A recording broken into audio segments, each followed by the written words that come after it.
All right, guys, Michelle here. This is take 3, I think. I'm not really sure. The dogs have been kind of annoying, but they're going to be our stars too. This is Vixen, and this is Ace. And this video is talking on shin splints or shin pain from running.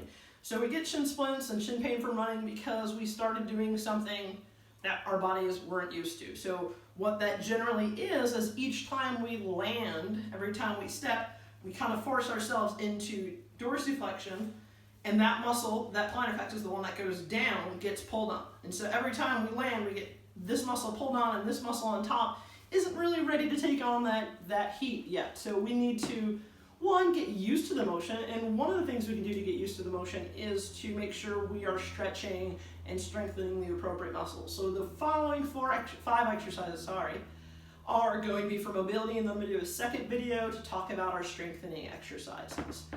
So the first stretching exercise we're going to do is for the big toe, and a lot of times we lose big toe extension, so we can't bend our big toe back far enough for a variety of reasons, and one of them that's been more popular lately is not wanting to crease our shoes when we walk. So people are walking and making sure they don't bend their shoe, which makes sure that their big toe can't bend in the way it needs to, and if it doesn't get to bend throughout the day while we walk in the right way, when we start running and it gets forced into extension, it's going to have no idea what's going on and basically get super tight and angry. So the big toe stretching exercise we're going to do is a toe sit. So we are going to tuck our toes under and then try to sit back on our heels. All right, so I'm getting a big stretch through there.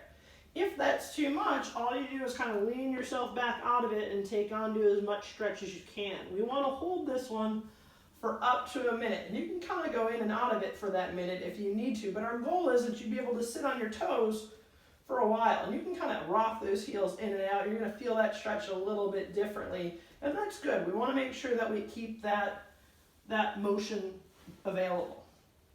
All right, so moving on, the second one is the half kneeling ankle rocker.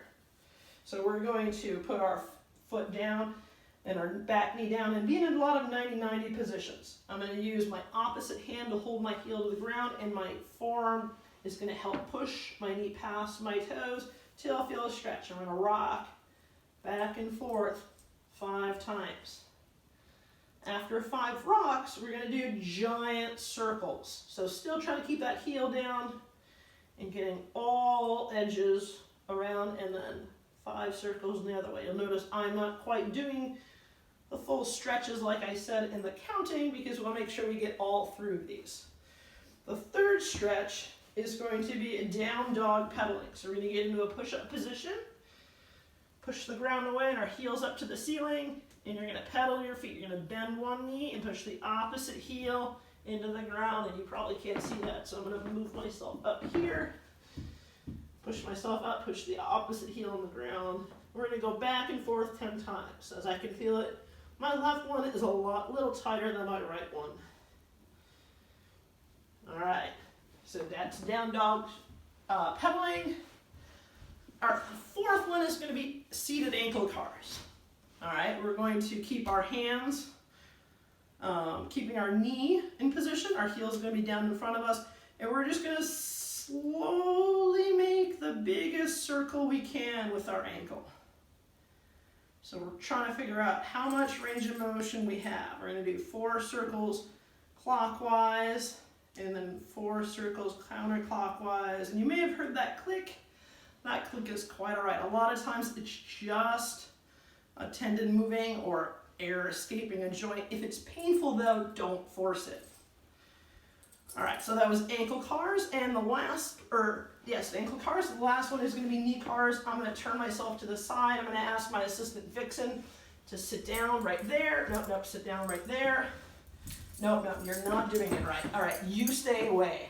All right, so knee cars, we're going to hook our same arm under our knee, clasp our hands, bringing that knee into our chest. We're going to turn our foot. I'm going to turn my foot towards the camera. I'm going to straighten out my knee as far as it goes, turn my foot in, and bring it down. I'm going to keep my foot pointed in, straighten out my knee, turn it out, and come down. So our ideal is that we're moving that shin bone forward and backwards. So if you look at it from the front, I get this motion and that motion. So my shin bone is moving. All right, we want it to be able to move appropriately also. If you have any questions on these, shoot me a DM.